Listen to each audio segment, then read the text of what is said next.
Welcome to the Glenn Beck Program. Today, it's a little bit different of a show. Mm-hmm. We are gathered. Glenn and Pat are here, but they are not available at the moment to speak. They are going to be speaking at the funeral for Hugo Chavez. Hugo Chavez, obviously a great man and a great leader. We'll be hearing from Glenn and Pat in their eulogy, as they were so close to Mr. Chavez that they were both requested speakers. First, before we can go on, I think it's time. You can hear them whimpering, I think, in the background, if the microphones are picking that up. We can't go forward, I don't think, without taking a quick look back at the life and the amazing reputation of Hugo Chavez with this retrospective. The Glenn Beck Program presents Retrospective. Today, Hugo Rafael Chavez Frias, best known as the personal librarian to the President of the United States. Hugo Chavez, dead at 58. Chavez was famous for crushing his enemies, the hopes of his people, and anything he sat on. His billowing voice and political will could only be matched by the fact that he was really, really, really fat. Venezuela's inflation and unemployment rate skyrocketed under his rule, as did Chavez's cholesterol. Towards the end, he only wore a giant Venezuelan flag with a hole for his head. Chavez ran a country in which 92% of murders go unsolved, and ate a diet in which 92% of the food was fried. Eventually, Chavez succumbed to cancer, sadly cutting his life short by a week and a half, when he would have died by coronary failure anyway.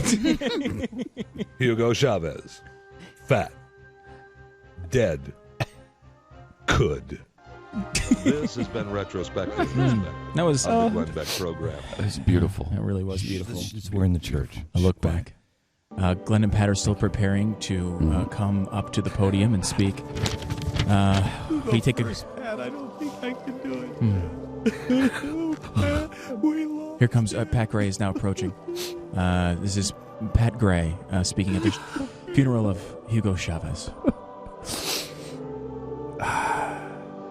It is fitting that after making the Venezuelan healthcare system the envy of the entire planet,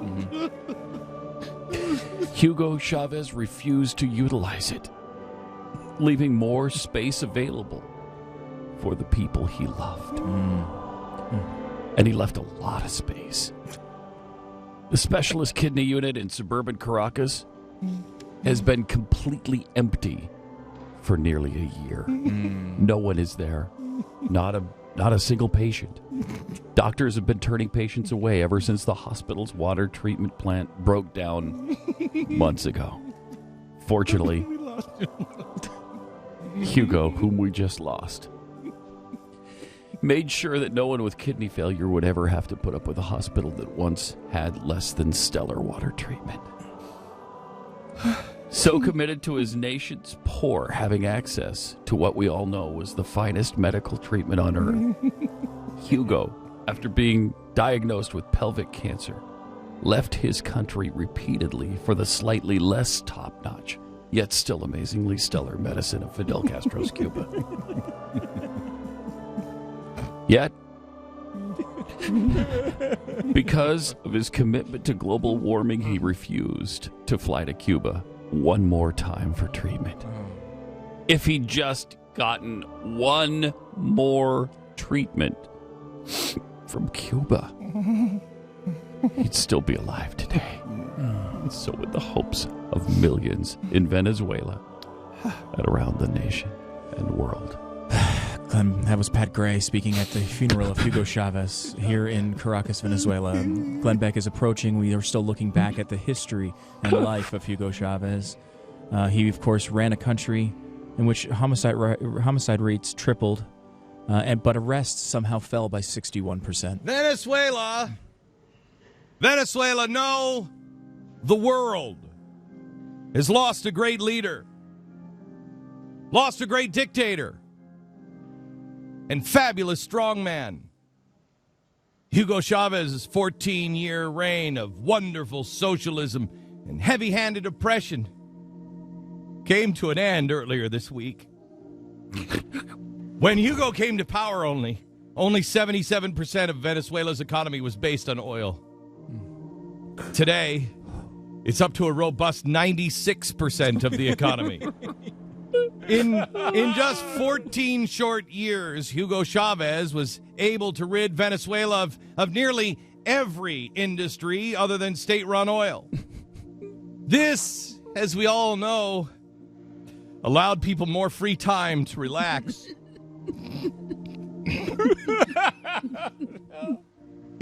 No. Hugo seized control over the military, the judiciary, the Congress, the banking system, the aluminum industry, cement, gold, iron, steel, farming, transportation, electricity, and food production.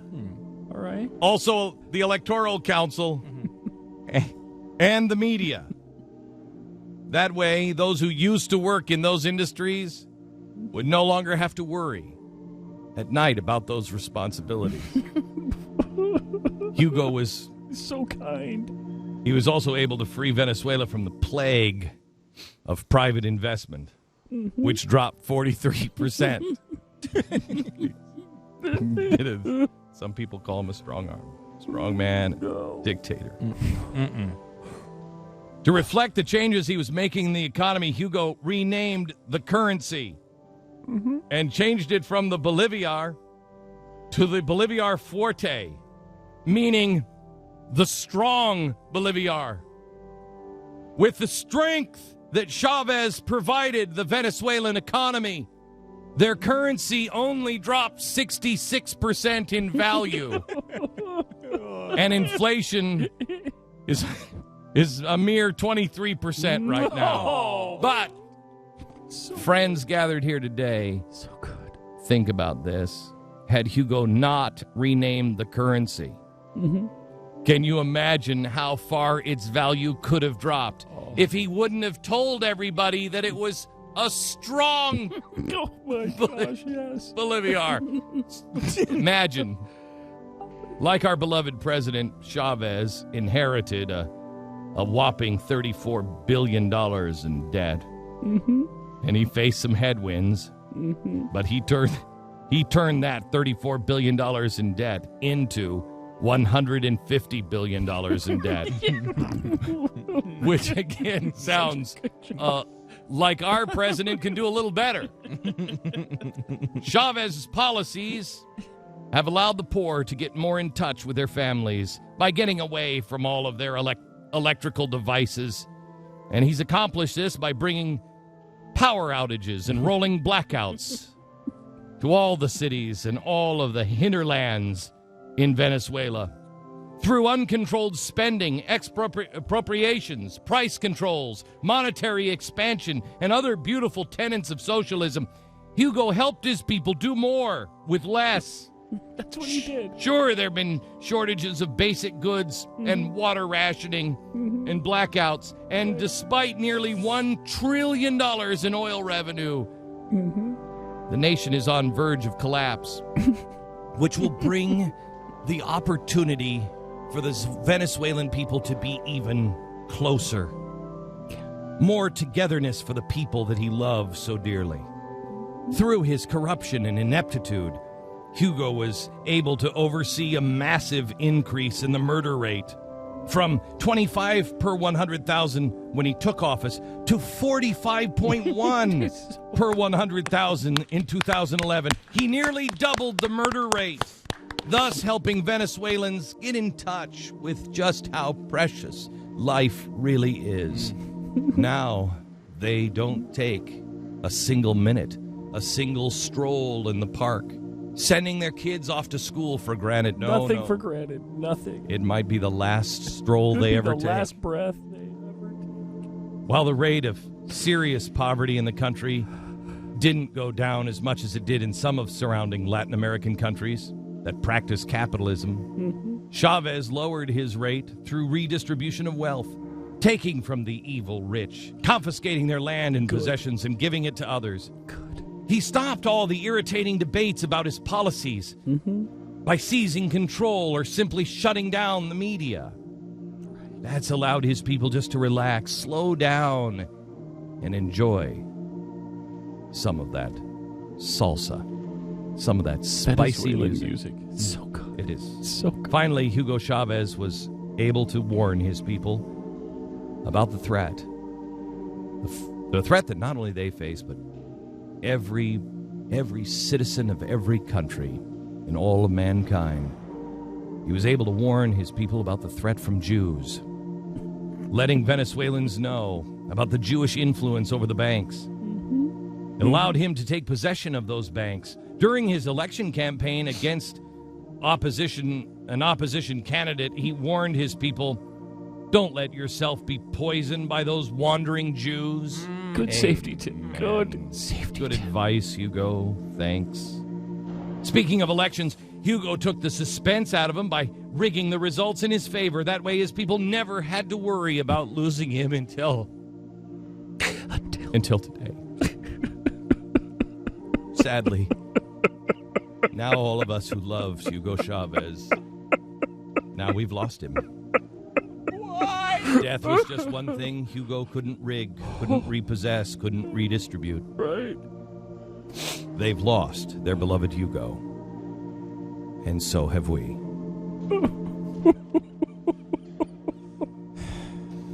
That was Glenn Beck, speaking live at the funeral of beloved leader Hugo Chavez. I don't think I could go on. We look back at his life today, and we realize that some of the things he said. Look at him Are there you in guys his okay? coffin. Look at him in his coffin. Oh gosh. He's So just, peaceful. No. he looks So lifelike. He's so, So look fat. at him there. He's just wearing the Venezuelan flag with the whole continent for his head like he always did. Beautiful. Socialist moo is being worn currently by Hugo. His last words, he was so brave. He was brave. So He brave. was so brave. So brave. His last words were, please don't let me die. So courageous. Oh my gosh, all the way to the end. He was so brave. And just a minimum of screaming. Oh, that was so hard to get past. Minimum of screaming. That's so beautiful. We look back at Hugo Chavez's Need life. those and shoes. Does he need shoes where he's going? You're hearing the whimpering of Glenn Beck and Pat They Gray. look like nice shoes. Where we should take him from. Are those Gucci or? He only has so much of the people's money in his bank accounts. How did he afford Not the that shoes? much. No. No. He only kept like 89% for himself. There's millions in the bank. How did he afford the Gucci shoes? You're listening to the unedited whimpering of Pat Gray and Glenn Beck as they discuss the death of Hugo Chavez, Tragedy, it's tragedy, beloved leader, it's tragedy. beloved anti-Semite. What will Hollywood do? This is Poor hard. Danny Glover. As hard as we're taking it, imagine how hard it is for Sean Penn and Danny Glover. Danny, give us a call. Please call us. Well, actually, they're two Need a rows behind. hug. They're 2 rows behind you. Need a They're, hug. they're only 2 We're rows hugging. behind you. Oh, Let's do it right now. Let's do it right now. hey, Danny. Danny hugging out with me, brother. Right now, Glenn Beck is hugging Danny Glover, and Pat Gray is in a deep embrace with Sean Penn as they mourn the tragic passing of Hugo Chavez from most likely cancer and the heart attack thing because he was so fat. Both things at the same time, probably. We don't know for sure. Hugo Chavez is best known for his words, such as Christopher Columbus was the spearhead of the biggest invasion and genocide ever seen in the history of humanity. Beautiful words. Beautiful. He also told the truth about capitalism, saying it was the way of the devil and exploitation. If you really want to look at things through the eyes of Jesus Christ, who I think was the world's first socialist. How true that is. Go, so- Only socialism can really create a genuine society. How true. And how genuine was his? How genuine. Really genuine. Hugo Chavez. Genuinely crappy. It's on the verge of collapse. But only on the verge. Yeah. Yeah. It wasn't for him. It hasn't collapsed, has it? Not yet. Not yet. What are you, one of these fox bastards? I think Hugo put it very well when he said the world has enough for everybody. Yeah. But some minorities, the descendants of the same people that crucified Christ, No. have taken control of the riches of the world. The Romans? Well, I don't think that's what he meant. No, I don't think. Jews? I don't think he meant the The Romans. Jews? I'm pretty Is sure there he meant the another Jew Jews. warning? Yeah, pretty sure he meant the Jews. Enough Jew warning from my dictators. That's what I look for. That's the first thing I look for. Can they deliver a good Jew warning? Obviously, so is Danny Glover and Sean Penn. They're looking for that too. And finally, we look back at his health advice on this sad day, where he was talking about the benefits of natural health. No and he one said, healthier than Hugo. Right. And We could see that. And he said- he lived to the ripe age of 58. he said, I chew coca leaves every morning, and look at me. And look at him. Look at him. Dead. Dead in a At box. 58. But he looks so lifelike and happy. And fat. Really fat. Very fat. In a country where people are starving. How did he get so fat? Spilling out of the casket. With several rolls. For everybody in Hollywood, we want you to know that we're hugging you right now. We are not mocking your pain.